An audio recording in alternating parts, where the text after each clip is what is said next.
주님이 주시는 말씀을 들으십시오. 오늘 보실 말씀은 고린도전서 3장 1절에서 9절입니다. 고린도전서 3장 1절에서 9절의 말씀입니다. 신약 265페이지입니다. 교독으로 읽겠습니다. 형제들아, 내가 신령한 자들을 대함과 같이 너희에게 말할 수 없어서 육신에 속한 자 곧 그리스도 안에서 어린 아이들을 대함과 같이 하노라.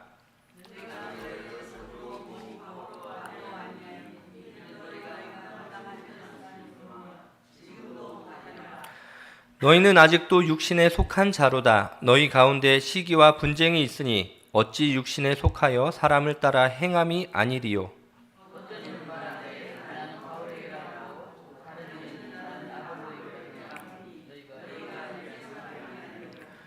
그런즉 아볼로는 무엇이며 바울은 무엇이냐? 그들은 주께서 각각 주신 대로 너희로 하여금 믿게 한 사역자들이니라.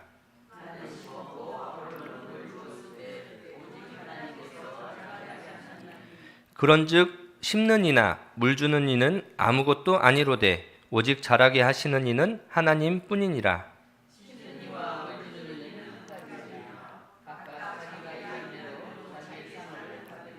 같이 읽겠습니다. 우리는 하나님의 동역자들이요 너희는 하나님의 밭이요 하나님의 집이니라.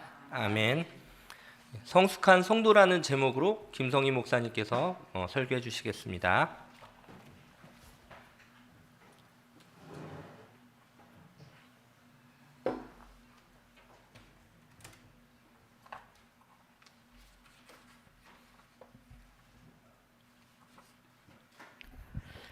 구정 명절 잘 보내셨나요? 네. 여러분은 명절을 어떻게 보내십니까? 일단 명절에는 모여서 맛있는 음식을 만들어서 드시겠죠? 그리고 나면 어떻게 보내시나요? 설날에는 세배를 하십니까? 네, 아마 세배를 하고 또 세뱃돈을 어른들에게는 자녀들이 드리고 또 어린아이들에게는 또 어른들이 드리는 그런 시간들을 가질 것입니다.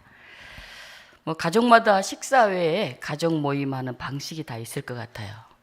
어떤 사람들은 윷놀이를 하는 가족도 있을 것 같고 또 영화를 보러 이렇게 밖에 나가는 가족도 있을 것 같습니다. 저희 가족은 지난 가을부터 가족 독서 토론을 시작했습니다. 명절이 되면 어른들이 따로 모여서 얘기하고 아이들이 따로 모여서 얘기합니다. 얘기가 서로 달라요. 그리고 별로 대화가 없죠. 그런데 지난번에 책을 읽고 함께 둘러앉아서 얘기하다 보니까 아이들의 생각을 알게 되고 또 어른들의 생각을 알게 되어서 굉장히 반응이 좋았습니다. 이제 그림책을 가지고 하니까 별로 어렵지도 않고요. 그래서 이번에도 이제 독서 토론을 했어요. 그랬더니 이 일에 대해서 저 사람은 이렇게 생각하는구나. 그걸 우리가 알게 되었습니다. 그리고 아이들의 생각, 어른들의 생각을 서로 알게 되다 보니까 친밀도가 더 깊어지고 소통의 계기가 되는 것 같습니다. 아직은 좀 생소하다, 낯설다 이런 사람들도 있지만은 그래도 이제 그림책 독서이기 때문에 모두가 잘 참여하는 것 같습니다. 하나님과 우리들의 관계도 그렇습니다. 오늘 본문은 사도 바울이 하나님과 성도인 우리의 관계를 설명하는 내용입니다. 고린도전서 2장에는 사람이 구원받기 전의 모습을 다룬다고 한다면 오늘 3장에서는 사람이 구원받은 후의 모습을 다루고 있습니다. 그래서 2장의 무대가 세상이라고 하면 3장의 무대는 교회고 등장인물은 다 성도들입니다. 우리 3장 1절 같이 한번 읽어볼까요? 형제들아, 내가 신령한 자들을 대함과 같이 너희에게 말할 수 없어서 육신에 속한 자 곧 그리스도 안에서 어린아이들을 대함과 같이 하노라. 3장은 성도들에게 하는 얘기인데요. 여기에 신령한 자와 육신에 속한 자로 바울은 구분을 합니다. 예수님을 믿고 교회 다니는 성도들은 다 신령한 자들입니다. 신령한 자들은 영적으로 성숙한 사람을 가리킵니다. 그런데 신앙생활을 하면서 성령님의 인도하심을 따라 사는 사람, 즉 영적으로 성령에서 살아가는 사람, 하나님의 말씀을 사모하고 거기에 중심을 두고 살아가는 사람, 이런 사람은 신령한 사람이라는 겁니다. 근데 그렇지 않는 사람도 있습니다. 육신에 속한 자입니다. 그는 하나님의 성령의 일들을 따르지 않는 사람, 예수님을 믿는다고 하는데 하나님을 알기는 알겠는데 죄악된 본성을 버리지 못하고 끊임없이 세상적인 육신적인 어떤 그런 욕구 거기에 따라 살아가는 사람을 가리킵니다. 육신의 사람, 바울은 그 사람을 어린아이 같은 사람 이렇게 말합니다. 믿는 것 같은데 성령의 인도하심에 따라 살지 않는 사람, 육체 즉 이기적인 본성에 따라 사는 사람, 그리스어로는 사르크스에서 나온 말인데요, 자기중심적으로 생각하고 말하고 행동한다 그런 뜻입니다. 교인들은 그리스도로 말미암아 구원을 받은 성별된 사람이기 때문에 세상과 다른 거룩하게 구별된 성도 그렇게 행동해야 되는데 도리어 그들은 육신에 속하는 사람을 따라 행하고 있습니다. 교회에 성장하지 않는 어린아이와 같은 이런 사람들이 많으면 어떻게 될까요?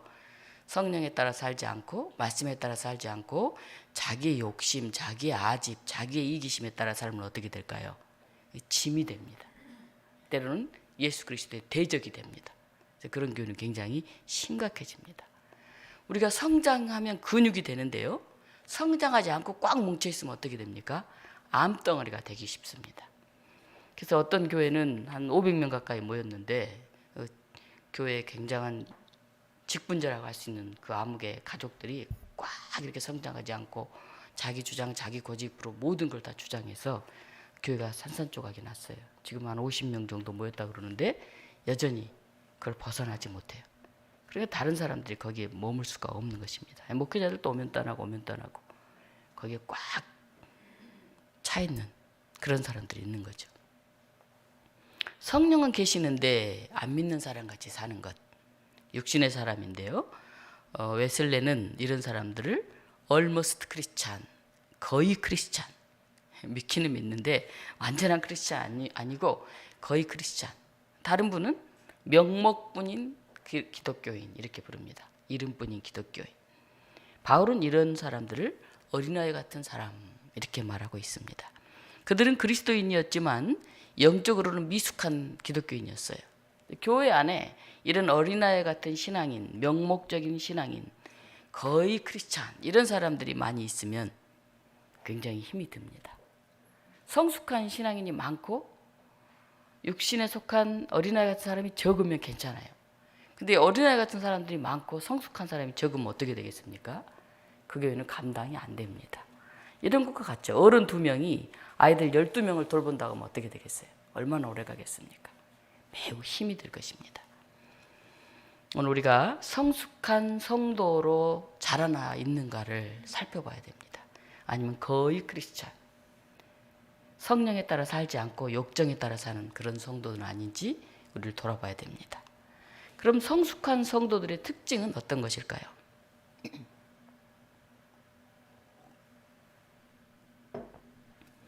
성숙한 성도는 말씀을 잘 받아들입니다. 오늘 2절 같이 우리 한번 읽어볼까요?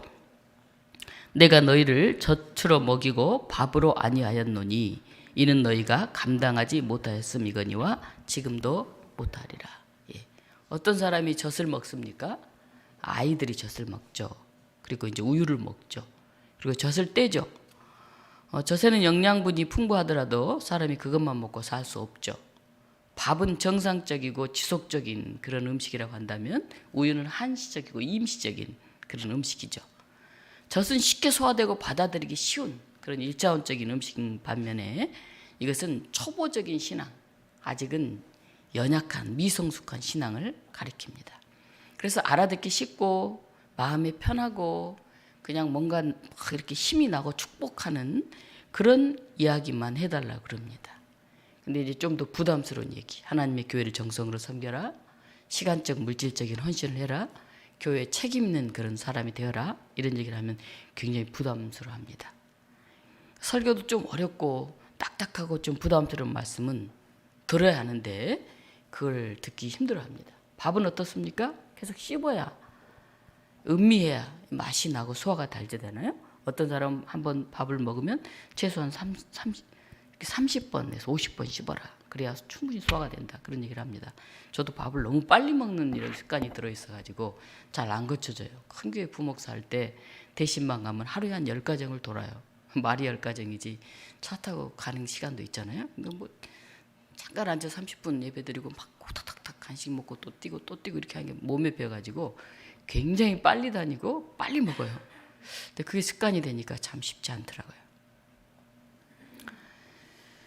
자기 수준에 다 받아들이기 어려운 것, 실천하기 부담스러운 것, 그런 거 빼고 넘어가면 안 됩니다. 꼭꼭 그거 씹어서 다시 음미하면서 우리 신앙생활을 되새겨야 됩니다. 젖과 우유가 귀에 듣기 좋고 마음에 드는 은혜로운 말씀이라고 한다면 밥은 사명을 감당해야 되는 말씀, 자기 십자가, 성숙, 그걸 의미합니다. 성숙한 성도는 영적으로 단단한 식물을 먹어서 소화시킬 줄도 알아야 됩니다. 어느 식품 가게 주인이 이 알바생을 채용했어요. 그래서 알바생이 젊은 이제 빠릿빠릿한 친구가 왔는데 알바생에게 이렇게 얘기했어요. 친절하게 해라. 항상 미소를 띠고 공손하게 인사해라. 정직하게 해라. 뭐 단돈 10원이라도 거슬러 주고 좀 손해 보더라도 저울을 대충 속이거나 그러지 말아라. 그렇게 자꾸 말했어요. 그랬더니 알바생이 주인이 참 답답하게 여겨졌습니다. 아니 좀 어수룩한 사람이면 좀 덜 줄 수도 있는 거고 뭐 영리하게 좀 장사해야 되는데 뭐 푼돈 몇십 원 이런 것까지 어떻게 다 나눠주면서 복잡하게 장사할 수 있나. 아이 주인이 참 미련하구나. 그렇게 생각이 들었어요.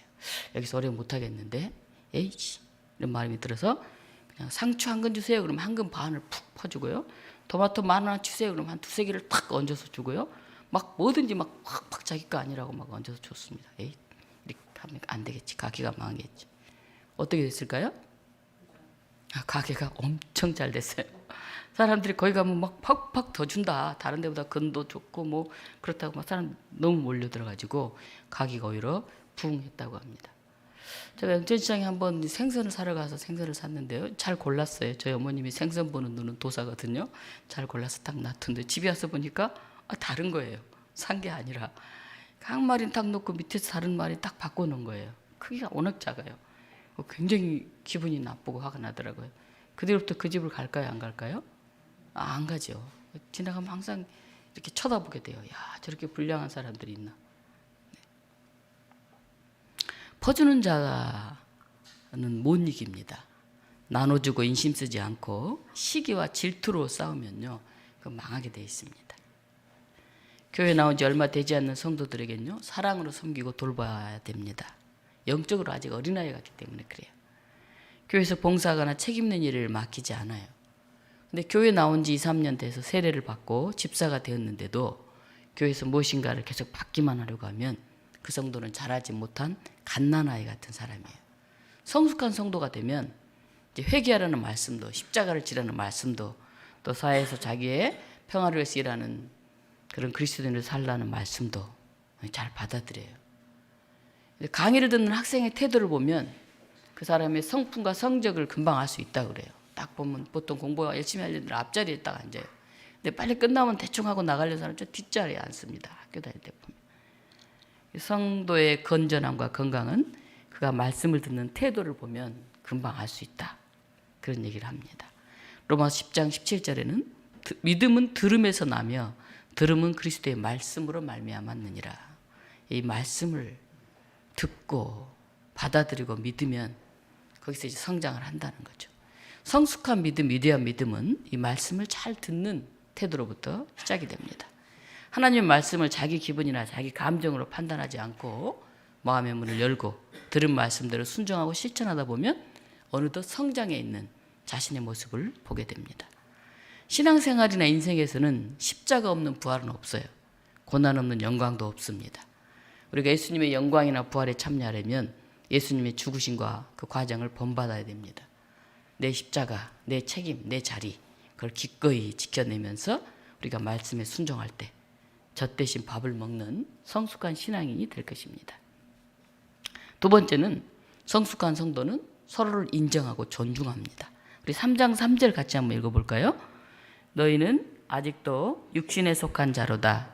너희 가운데 시기와 분쟁이 있으니 어찌 육신에 속하여 사람을 따라 행함이 아니리요.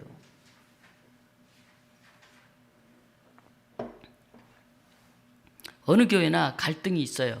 사람이 사는 곳에는 다 갈등이 있습니다. 갈등이 없는 곳이 없어요. 제일 큰 갈등 중에 하나는 여신도들은 주방에서 항상 일어납니다. 음식을 누가 남은 걸 싸가냐, 누가 그걸 분배하느냐, 이게 굉장히 중요한 갈등이 생깁니다. 사실 뭐 책임 맡은 사람에게 좀 맡기면 되잖아요. 근데 이제 그 욕심을 그 음식에 늘 갖기 때문에 그 때문에 항상 말이 생겨요. 누구는 더 줬다, 뭐 누구는 덜 줬다, 뭐 이런 얘기 생깁니다.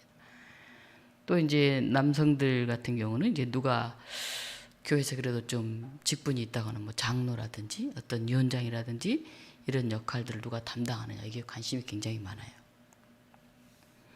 바울이 고린도 교인들을 어린아이 같다고 한 두 번째 이유는 그들 내부에 시기와 분쟁이 있기 때문에 그렇다 하는 것입니다. 그들이 그리스도를 중심으로 신앙생활하지 않고 사람에 따라 행동한다는 데 있어요. 어떤 사람은 설립자인 바울을 따라 행하였고 어떤 사람은 설교를 잘하는 웅변가인 아볼로를 따라 행했습니다. 교회에는 사도 바울과 같은 리더도 있고 사도 아볼로와 같은 리더도 있어요. 또 브리스와 같은 평신도 지도자도 있고요. 베드로와 같은 리더도 있습니다. 사람에 따라 좋아하는 리더가 다를 수 있어요. 이제 큰 교회는 담임 목사님 계시고 저도 큰 교회 있어봤지만은 부목사들이 한 4명, 5명 있어요. 그럼 이제 성도들이 나는 저 부목사님이 좋아, 나는 저분이 좋아, 이제 취향이 다르죠. 찬양을 잘하고 호통한 사람을 좋아하는가 하면 겸손하고 조용하고 기도하는 사람을 좋아하고 뭐 다 사람마다 좀씩 달라요. 교회는 다양한 성향, 성격을 가진 사람들이 서로를 인정하고 어울리며 하나님의 일을 멋있게 해내는 곳이에요. 저희가 이제 독서 토론을 했는데요. 이제 모자를 보아서라는 책을 했는데 모자가 하나밖에 없는데 모자를 쓰고 싶어하는 거북이는 2마리예요. 그럼 이 모자를 어떻게 하겠느냐 이제 물었더니 어떤 이제 우리 형제들 중에는 그냥 저 사람 주겠다 이렇게 얘기한 사람도 있더라고요. 어떤 사람은 둘 다 안 갖는 게 공평하겠다. 어떤 한 사람이 가지면 상처받으니까 이런 경우도 봤어요. 근데 제 올케언이 한 분은 누가 물건을 가져온대 이렇게 모이면 교회에서 그러면 이거 누가 가질래요? 뭐 브로치도 있고 어떨 때 뭐가 있대요. 그러면은 자기는 항상 마지막에 남는 걸 고른대. 근데 좋은 건 빤하대요. 근데 항상 먼저 골라간 사람이 있대. 그 사람이 언제나 먼저 골라간대. 그래서 제가 좀 약간 속이 상하더라고. 저 같으면 이번에는 당신이 먼저 골랐으니까 다음은 이분이 먼저 고르십시오. 이렇게 돌려줄 것 같은데 꼭 그 먼저 고른 사람이 고른데 다 그게 좋은 거래 대부분 볼 때. 좀 얄밉겠죠, 그죠? 맨날 양보하는 사람이 있고 맨날 먼저 갖는 사람도 있습니다. 서로를 인정하고 존중한다는 거. 그 사람을 이제 겉모습만 보고 판단해서는 안 되고 그 사람의 속마음을 우리가 살펴야 되겠죠. 자기는 제일 늦게 고르지만 언니도 그게 좋다는 건 안다는 거예요. 어느 날 초등학교 선생님이 1학년 학생들에게 여러분 집에서 부모님들을 잘 도와드리고 오라 이렇게 이제 봉사 숙제를 내줬어요.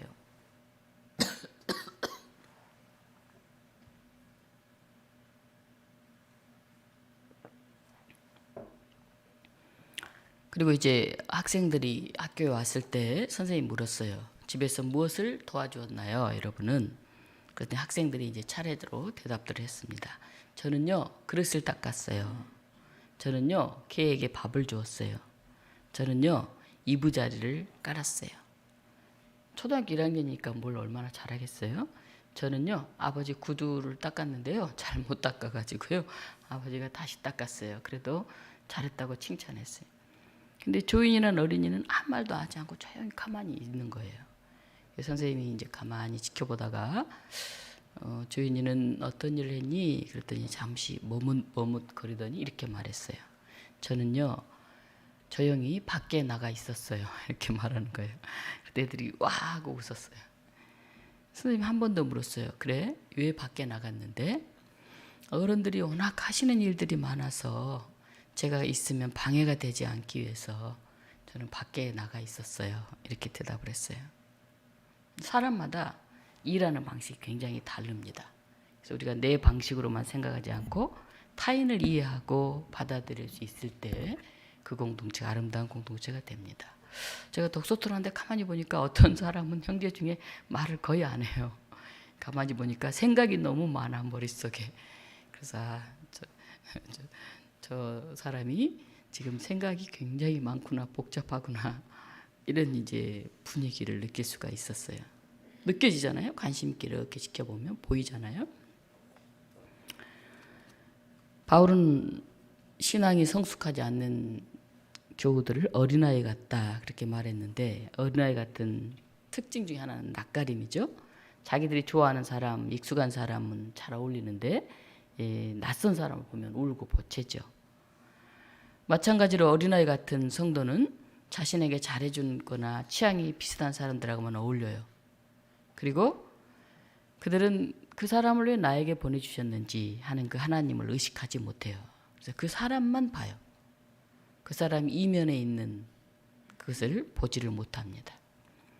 교회에서 새가족 같은 어린아이가 아니라 어른이 된 집사 권사님들은 이 낯가림으로 또 친소관계에 따라서 누군가를 영적인 교제에서 배제하는 것은 아주 미성숙한 그런 증거입니다.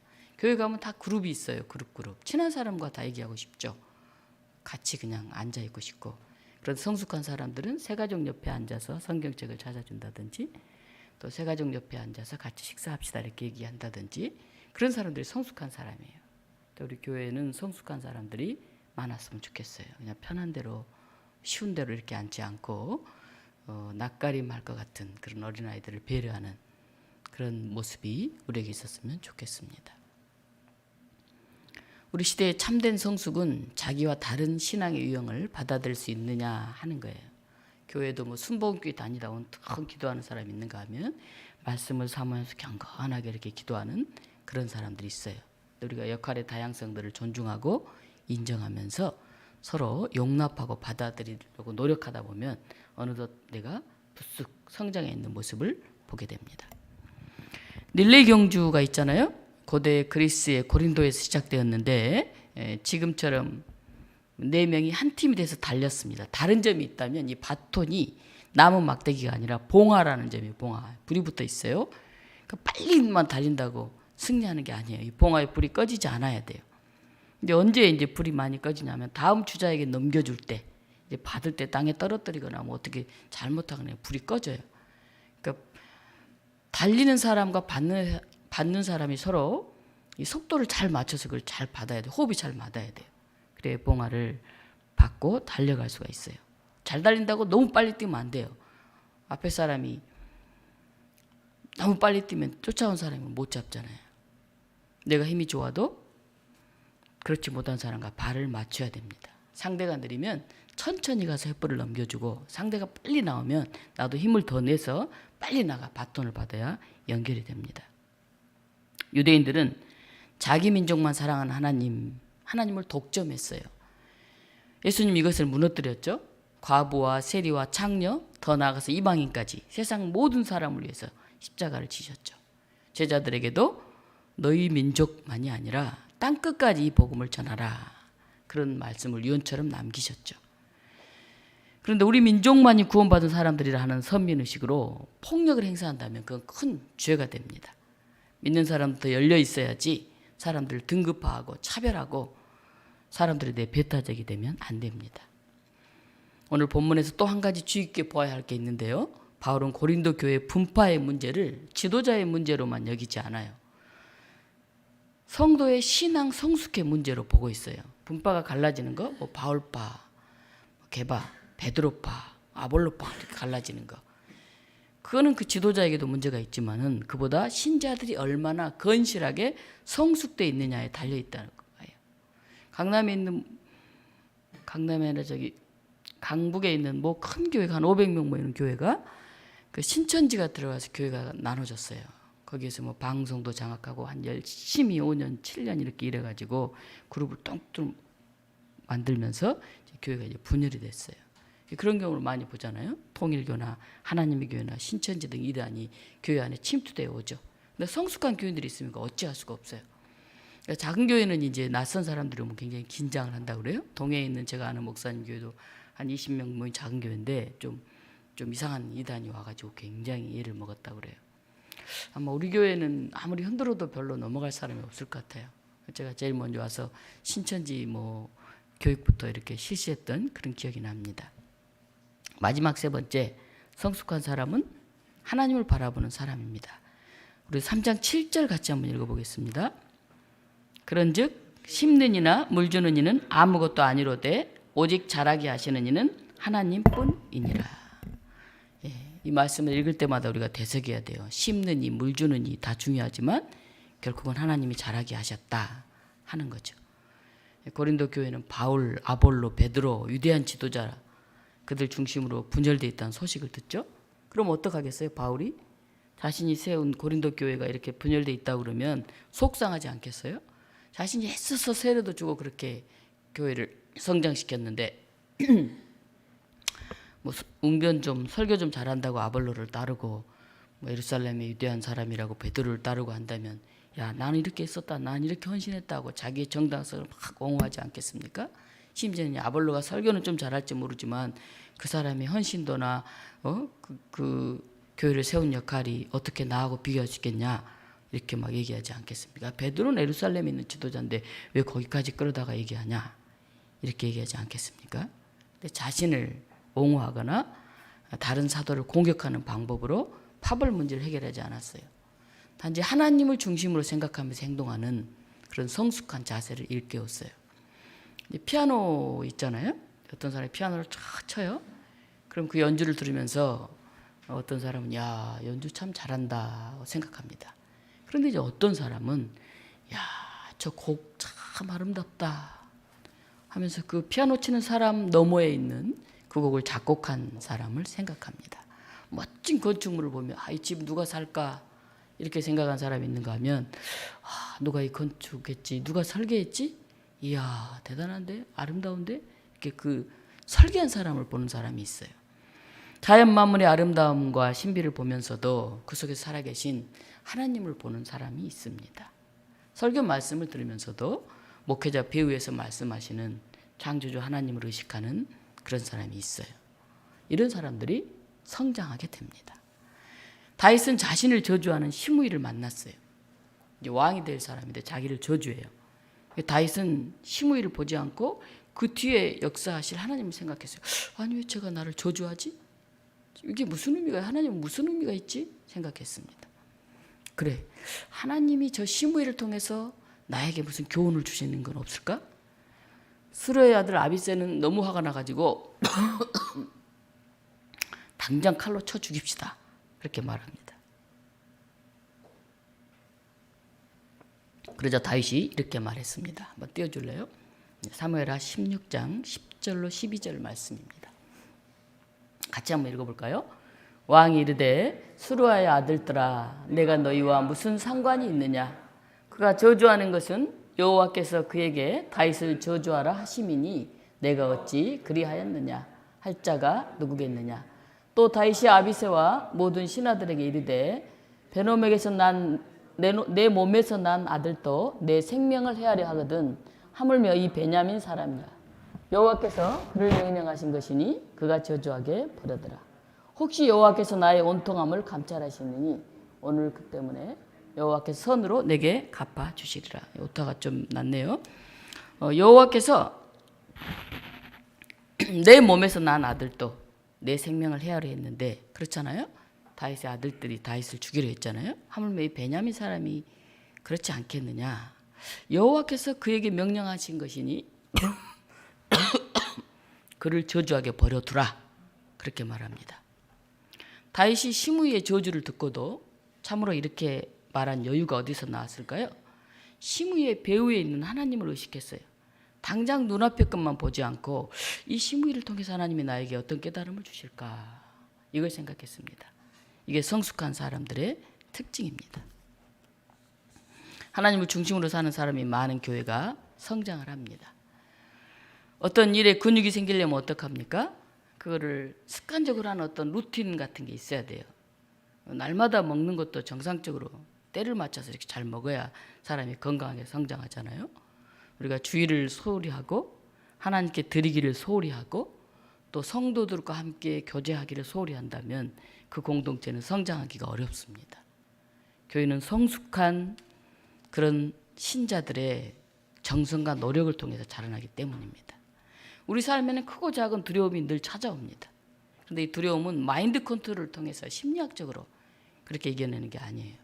우리 신앙의 사람들은 기도하면서 주님과 동행하면서 그것을 뛰어넘어야 두려움을 이길 수가 있습니다. 주님과 동행할 때 이 사건 뒤에 계시는 하나님이 이 사건을 통해서 나에게 무엇을 말씀하실까 그것을 보는 눈이 열릴 때 우리는 그것을 때로는 부담과 근심스러운 일을 할지라도 기꺼이 감당하게 됩니다. 오늘 고린도전서 3장 9절 우리 마지막 말씀인데요. 같이 한번 읽어볼까요? 우리는 하나님의 동력자들이요 너희는 하나님의 밭이요 하나님의 집이니라. 우리는 하나님의 동력자들이요 너희는 하나님의 밭이요. 이 밭이라는 뜻은 하나님의 경작지라는 뜻이에요. 그리고 하나님의 집, 지어져가는 건물이라는 뜻이에요. 우리는 하나님이 경작해 가고 있는 그런 밭이라는 거예요. 그러니까 잘 경작되어야 되겠죠. 그래야 거기서 좋은 씨앗과 좋은 열매가 맺히겠죠. 우리 지어져가는 건물이라는 거예요. 그런 의미로 우리 모든 것의 중심에 계시는 하나님을 우리가 높이고 그 하나님을 중심으로 해나갈 때 자칫 생겨나기 쉬운 인간적인 갈등을 잠재울 수가 있습니다.